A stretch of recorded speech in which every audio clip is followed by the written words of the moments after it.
এখন যত ইচ্ছে কাব্য ওরা রঘুদা, এ বাড়ি তোমার আর আমার, যেমন ছিল চিরকাল।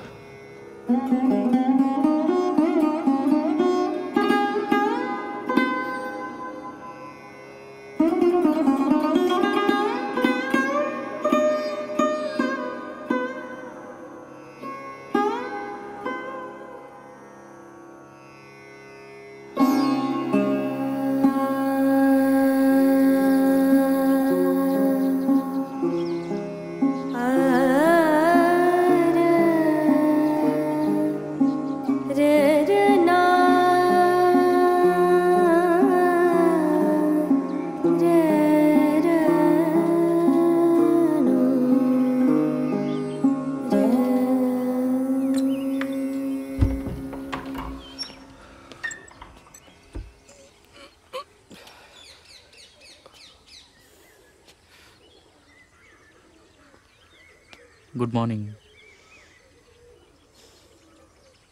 আপনি এখন এখানে বসে আছেন? আপনার অসুবিধা হলে চলে যাচ্ছি। না না, আমার কি অসুবিধা, আমি চলে যাচ্ছি। কেন? আপনার ঘর আপনি যাবেন কেন? না মানে আমার মায়ের ভয়। হ্যাঁ, খানিকটা তাই বলতে পারেন।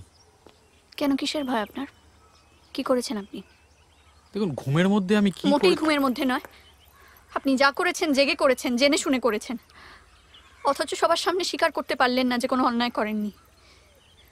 কাপুরুষের মতো পালিয়ে গেলেন। কাপুরুষ? হ্যাঁ, কাপুরুষ। এই কথাটাই আপনাকে মুখের ওপর বলবো বলে এতক্ষণ অপেক্ষা করে বসে আছি। শুনুন, আপনার মতো কাপুরুষ না আমি এর আগে কখনো দেখিনি, আর এর পরেও যেন দেখতে না হয়।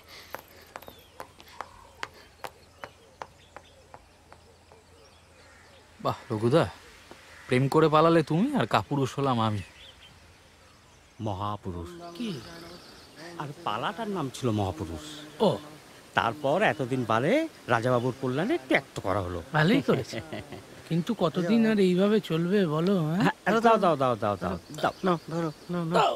জগা, এই জগা, বাড়ি বিক্রির ব্যাপারটা ভালোই ভালোই মিটলে রাজাবাবুর এবার একটা বিয়ে শাদির কথা ভাবা উচিত। হ্যাঁ, অনেকদিন তো হলো। হ্যাঁ, যেমন লক্ষ্মীমন্ত তেমন সুপুরুষ। তা যা বলেছ।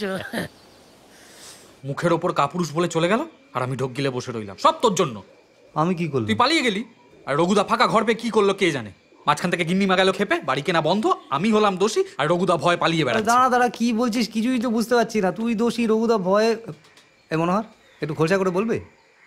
ওনার চেহারা অবিকল আমাদের রাজাবাবুর মতো কিনা, তাই তাই তাই মানে মা সত্যি নাকি অবিকল তোর মতো? তা কি বলছি কালকে থেকে? হ্যাঁ, কাকে কি বলছিস তুই জানিস, আমায় কিছু বলিসনি। বলিনি, পুরো ইতিহাস শোনালাম তোকে। আরে ইতিহাস মানে হ্যাঁ, ইতিহাসের কথা বলেছিস। চেহারার কথা, চেহারাটা আপনার বড্ড খারাপ দেখাচ্ছে রাজা বাহাদুর। রাতে ভালো ঘুম হয়নি বোধ হয়। তোর আবার কি হলো? নমস্কার। নমস্কার। ও বাবা মা যদি আমার খোঁজ করেন বলবেন আমি বাইরে আছি। মিস হালদার, ছন্দা দেবী। মিস হালদারই বলুন, ছন্দা দেবী আপনার মুখে মানায় না।